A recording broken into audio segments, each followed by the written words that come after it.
Oh, Chief Kikabich of the Slap-A-Hoe Nation story is here. This is huge. Uh, I'll read it here. Our first 1-900 number hires. When Charlie and I first heard of 900 numbers, we thought it was the most ridiculous thing we had ever heard of. People would have to be incredibly stupid to pay $1.95 a minute to whack off while talking to a stranger on the phone, I said.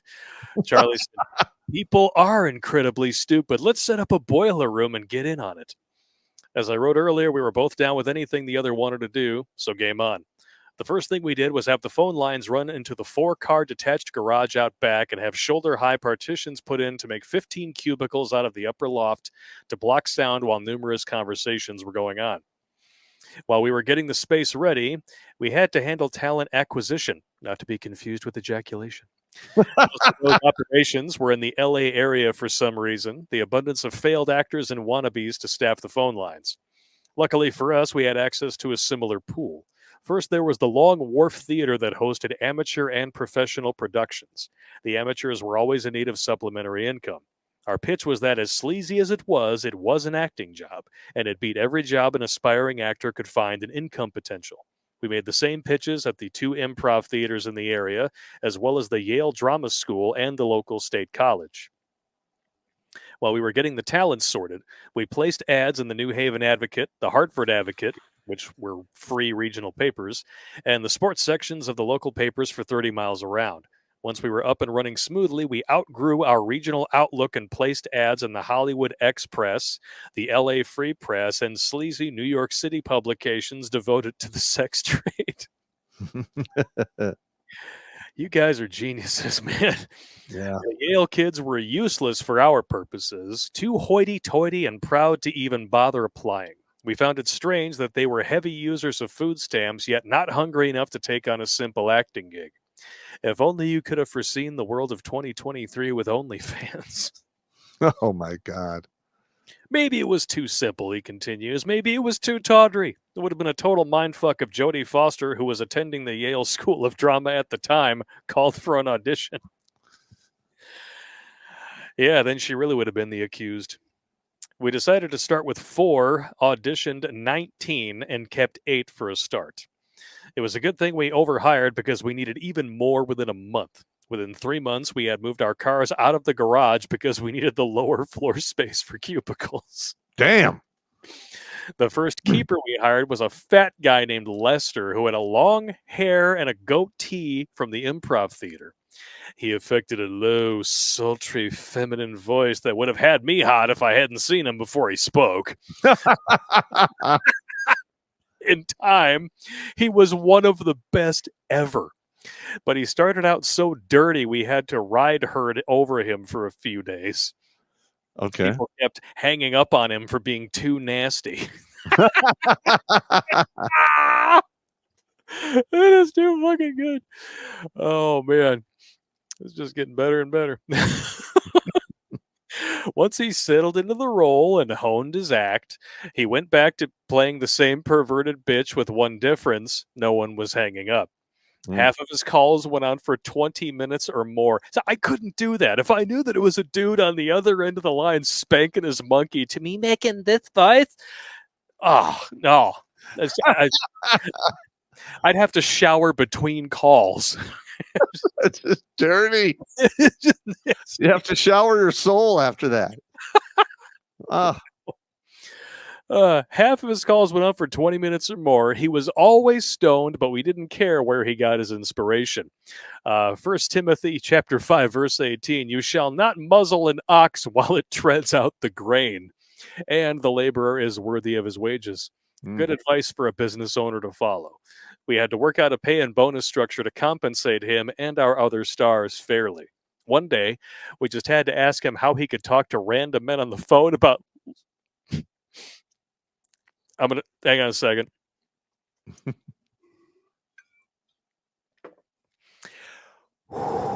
Okay, I'm about to read this out loud, so I really had to... How he could talk to random men on the phone about licking their balls, giving them foot jobs, lying on his back with his feet behind his head while they drove a fat one deep in his ass. I got a drink. And worse. Ah! Ah! Ah! I feel dirty. Ah! Oh! Oh, Yeah! That is yucky. Oh! oh Wow! man, Oh, okay, that's keep so going. nasty. Okay, Oh, all right. How about Zen? I'm Zen. Okay, his answer made total sense. This ought to be good. We hired an actor and he took pride in his craft. This guy was an ATM before there was such a thing as an ATM. We had to keep him scheduled for as many hours as possible. His commissions averaged $21 an hour, and this is back in the day. wow. So that's some serious money at the time. At the time, minimum wage was $3.35 an hour. Wow.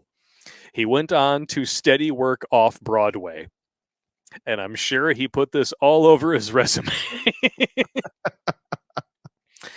I'm a phone sex operator. Specialties, ball licking, I couldn't do that, man. virtual ball licking. We gotta white out that part. Oh wait, if I use whiteout, they'll wonder what it is. All right, I'll just cross it out with a pen. All right, I'll just move on. Our second keeper was a wrinkly woman in her mid 50s who needed the money to feed her alcohol addiction, or so she said. As long as she didn't get sloppy drunk on the job, we let her drink at her desk. Being within earshot of her while an unceasing torrent of filth spewed out of her is indescribable. Well, first of all, she's honest. I just want to work here to fund my alcohol addiction. Okay. Bathing in the bottom of a chemical toilet or standing in front of a fire hose spewing raw sewage at high pressure comes close.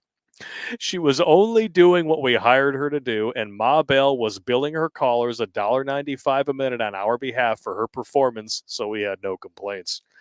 We never even started buying her booze. We even started buying her booze for her.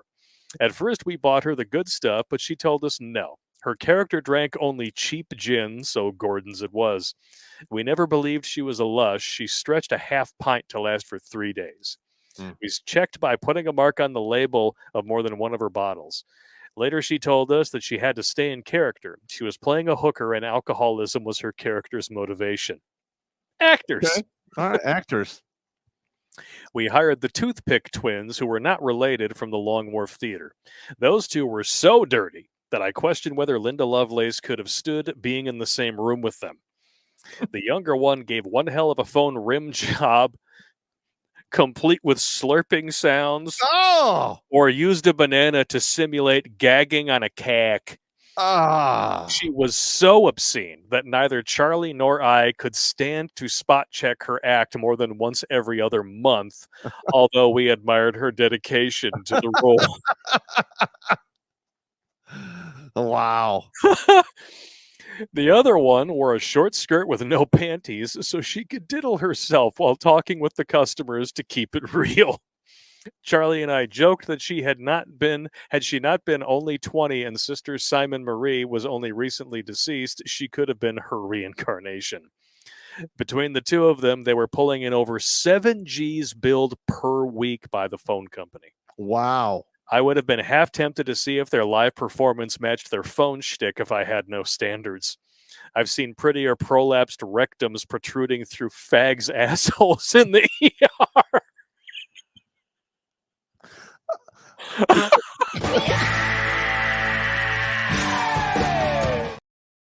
That out of the story. Terrible. All right, keep going. I'm going to put that up on the screen just so we can watch that image out of our thinking meat. Wow. Holy shit. Okay. Then there were the balding 5-foot 40-year-old. Then there was the balding 5-foot 40-year-old queer who pretended to be Tyra, a 6-foot blonde from Denmark. His Okay. character was into all kinds of sex, but excelled at oral and anal conversation. Okay. This is a dirty story, man. Sure. His philosophy was focus on what you know. Okay. Oh, and it worked for him. He was a failure at every job he ever had and was never more than a mediocre amateur in the theater, but he was one of our heavy hitters. He also handled the few gays who called in and would whack off right along with them. He did not often miss his $100 bonus for having a $4,000 40-hour week. Wow. Whoa. Yvonne was the first good-looking one we hired. She was around 5'6", long blonde hair, was maybe a 7.5, possibly an 8. In other words, Charlie's type. While she could go along with whatever the callers wanted, her sexual conversation was plain vanilla. What she had that kept callers on the line was her voice. It was like a dirty honey with a southern accent. Several times per week, she made a call stretch out for more than an hour. It Damn. had nothing to do with why Charlie hired her and was only one reason why we let her work as much as she wanted. As I mentioned, she was Charlie's type. One day I was looking all over for him and had been through the phone room several times as I walked around trying to find him. Finally, I caught Lester between calls, and as he picked up another call, he pointed over the divider to Yvonne's cubicle. I walked in on her spiel, and it was hot. She was working the guy on the other end by acting like she was building to orgasm. I thought it was an act until I looked down, and I saw the bottom of Charlie's shoes sticking out from under the front of her desk. Oh, no. He's given her the police academy treatment. I was polite and waited for her to get off before I kicked the bottom of his foot to get his attention. Oh, That's a good lawsuit, man. I wouldn't say anything about it because our position should have perks, and I was tapping the 5-foot Cambodian named Wrath, although in the privacy of my bedroom. She was a solid 7, but she had dimples, which raised her score by a couple of points in my eyes. She earned her keep and that we made money off of her, but if we stuck to our criteria on earnings for keeping an employee, we would have let her go. We didn't for 2 reasons. She had a freakishly long tongue, could swallow me right down to the hill and lick under my balls at the same time, and swallowed. Wow. Wow. And in a basket fuck, and you get a vacation in Thailand. Wow. Okay. The other is that she had almost no pubic hair at a time when hardwood floors were still 2 decades in the future, and that was a major turn on for me. We hired Lucinda, one of Lester's friends who had nothing to do with theater. We would not have been sure whether he was a feminine man or a masculine woman except for her name on the W-4 form. Lucinda was an educated black woman with a fake British accent who was as ghetto gets on the phone. To be clear, the telephone company took a hefty cut for billing and collection services, but all we had to do was cash the monthly checks they sent. They even broke the billing down by extension numbers, so our payroll accounting was done for us. All we had to do was make one simple calculation for gross pay and work the formula for federal taxes, workers' comp, and unemployment. There was no state income tax yet. Within a year, we had a payroll service to handle that for us because we didn't want the hassle. It was cheap because Ma Bell did most of the work already. One day in the late spring of '84, Charlie's mother stopped by without calling first. Oh, no! No! Oh, okay. This just got even better somehow. Oh, my God. She rang the bell out front, and when we failed to answer, walked out to the garage. Had I not come back from picking up Chinese takeout for everyone at that moment, she would have caught Charlie under Yvonne's desk. He was such a pig for pussy. I called out to her from outside, and since the door was still open, she came to give me hell for what she heard on some of almost 15 active calls. Nice. We got caught by the mama. So, Charlie, what were you doing at work today, huh? That's awesome. That's good shit right there. Just as she was ripping into me over what she heard, Charlie came out behind her, still picking Yvonne's pubes off of his tongue and plucking them from between his teeth. God damn. When I explained what was going on, she started reaming me about dirty money being no good. That's when the look of terror left Charlie's face and he spoke up. So does that mean you want me to take back the new car I just bought you with that dirty money? He had recently given her a new 1984 town car since her old POS was falling apart, even with his attention.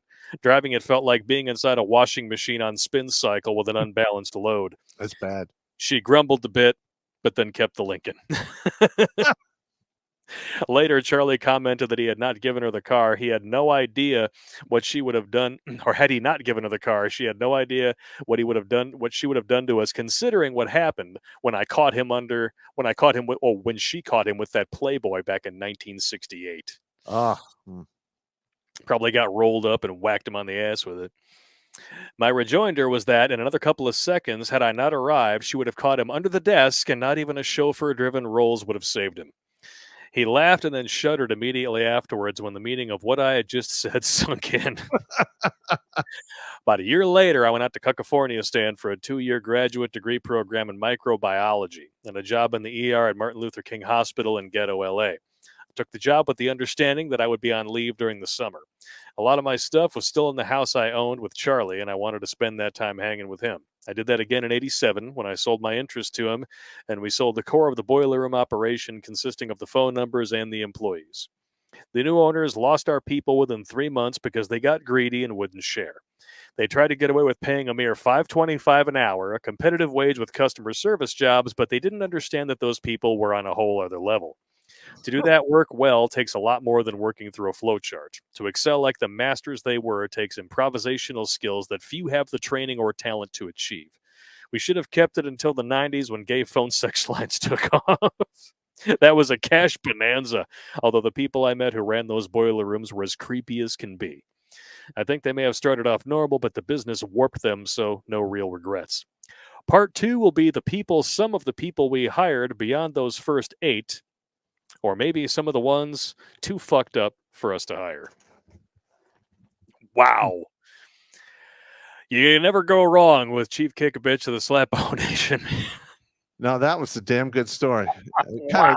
You kind of turned my stomach a little bit, but A little bit. it was Little okay. bit. Watch Grunt Speak live every Tuesday and Thursday at 8 p.m. Eastern. And if you want to join Pop for Supporter Sundays, go to redonkulous.com/donate and make a monthly pledge. A link is in the Meat Gazer box.